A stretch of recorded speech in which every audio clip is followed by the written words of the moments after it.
On the life of Kamala Harris, the strongest medicine we're ready for. The country is raw. America has never fully addressed the systemic and historic racism that has existed in this country. These are the passionate words of Vice President-elect Kamala Harris, protecting an anti-lynching bill on June 4th, the same day of George Floyd's funeral.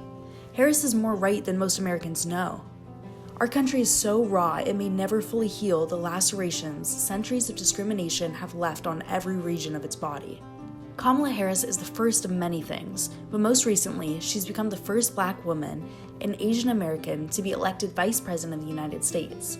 This fact is not a coincidence either. 4 years of divisive rhetoric, policy, and failed leadership have led our country to unprecedented contemporary troughs. Harris's emergence comes out of not only a place of need in America, but also as a result of the profound qualifications born primarily and uniquely from the extenuating circumstances of the BIPOC female experience. The ebbs and flows of the life of Kamala Harris. Kamala Harris came out of the room protesting. After she was born, her parents took young Kamala along to protest in a stroller.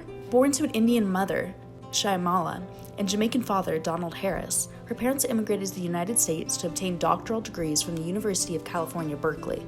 Her mother studied endocrinology and nutrition, while her father pursued a degree in economics. As they both attended university in the 60s, the two found themselves in the kindlings of an ever-growing civil rights movement. In observing the path of her parents, it's clear to see how precisely someone like Kamala could come to be. Kamala studied political science and economics at Howard University, earning her BA in 1986. She'd subsequently earned her law degree from Hastings College in 1989. Kamala is thus the first VP to attend a historically Black college or university. A year after graduating law school, she was admitted onto the California bar as a deputy district attorney in Alameda County, California. By 1984, she was appointed by California Assembly Speaker Willie Brown to the State Unemployment Insurance Appeals Board, as well as the California Medical Insurance Commission. Quickly rising in the ranks, in 1998, Harris was recruited by Terrence Hallinan, San Francisco District Attorney, as an assistant district attorney, where she was the chief of a division that would begin to shape a career in criminality, the chief of the Career Criminal Division. After garnering popularity in this division, Kamala ran against the very man that appointed her for California DA. She won on the strategic notion that she was progressive, like Terrence Hallinan, but competent like Terrence Hallinan is not. This time of her career was the most controversial, and in time we find her biggest weakness coming into the presidential race.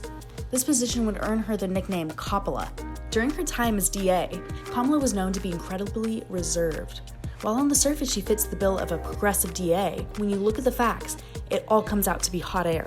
San Francisco's conviction rate jumped from 52 to 67% in just Kamala's first 3 years as DA. During her time as district attorney, she was a part of the truancy controversy.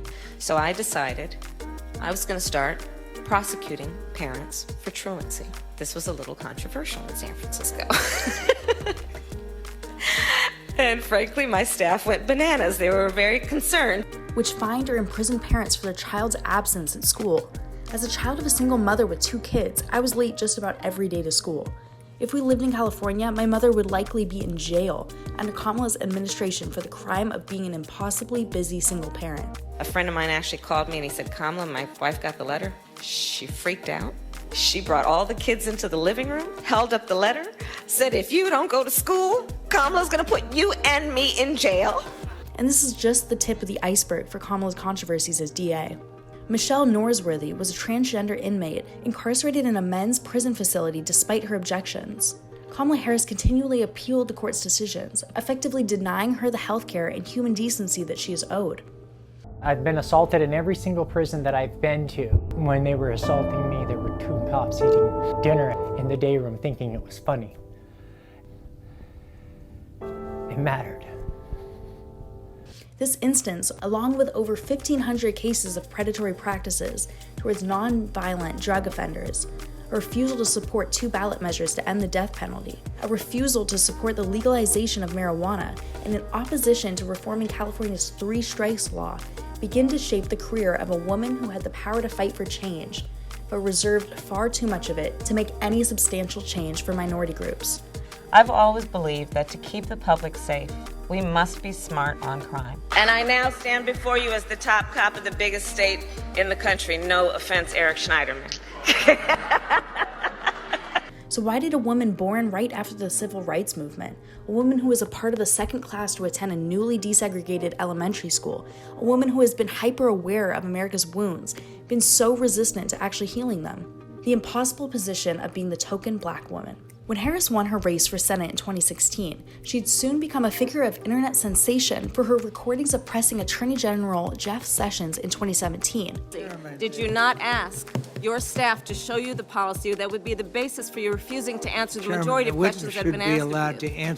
Her exchange with CIA Director nominee on torture in 2018. Do you believe in hindsight that those techniques were immoral? And famously with Brett Kavanaugh later that year. During this time, before her presidential campaign, her popularity and publicity were souring in the likes of memes, GIFs, and viral clips all over the internet. Non-California natives likely don't know who she was, or precisely the controversy she had sparked over her career. Her position in the United States Senate made her one of merely 2 black women to ever hold a seat, and one of 10 black people ever elected in the position. Kamala Harris has always been one of the first in every room she steps in, and this puts her in an impossible position.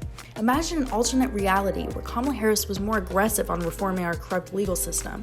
Imagine a reality where she really did push to break barriers on the community level, taking steps to reform, or better abolish, our seemingly unfixable prison system, fought to erase the connectivity between inner-city schools and the incarceration of young black people, and pushed to create communities safer for black and minority groups. What would a Kamala Harris that had worked tirelessly for these initiatives look like? I can assure you that there's no reality where that Kamala Harris and the Harris elected as vice president can ever coexist. This is because of the impossible position black women are in when they are tokenized. The paradox lives because of this reality. In order for substantial healing to come in this country, black people need to be placed in positions of power. However, for black people to be placed in positions of power, they need to appeal to those that already have it. There is no reality in which any black person can substantially fight for large-scale change for a community and appease the white masses necessary for this change. As long as we operate in a society that limits its capacity for black people in power, we will never see the healing our country so desperately needs now more than ever. There is hope, though. Although presidential elections generally have little to do with the racial climate of our country, having Harris as VP gives her the opportunity to disrupt the paradoxical circumstances black people face. Kamala is not America's fix-all for racism, just how Obama was not. But black people in positions of power can be stepping stones to the future we want to see for America. November 7th, sitting in my dorm room in the Upper West Side in New York City at 11:25 a.m., I heard a single jubilant scream in Lincoln Center. At that moment, I knew that Joe Biden had finally secured the electoral votes needed to be elected the 46th President of the United States. As the rest of the city caught on to the news, the city would erupt and rejoice in celebration. People in all boroughs, from all walks of life, would celebrate the end of an era of tyranny. It's time for America to heal, and Kamala is the strongest medicine we're ready for.